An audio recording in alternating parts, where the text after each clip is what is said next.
Hello, welcome back to our channel. ఈరోజు వచ్చేసి మనం చికెన్ కర్రీ చేసుకుంటున్నాము. ఈ చికెన్ కర్రీ ఎలా చేసుకోవాలో చూసేయండి.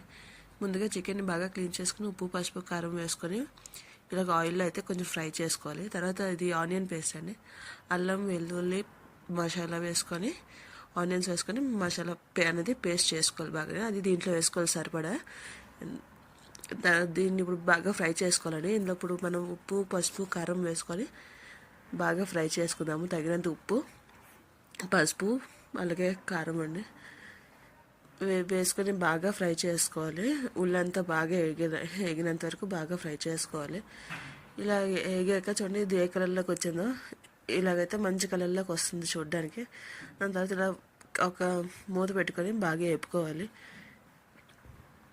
ఇది వేపుకుంటూ మధ్యలో వేపుకుంటూ ఉండాలి ఇలాగే, లేదంటే కింద అంటుకుపోతుంది, మాడిపోతుంది. అలా మాడుకుంటూ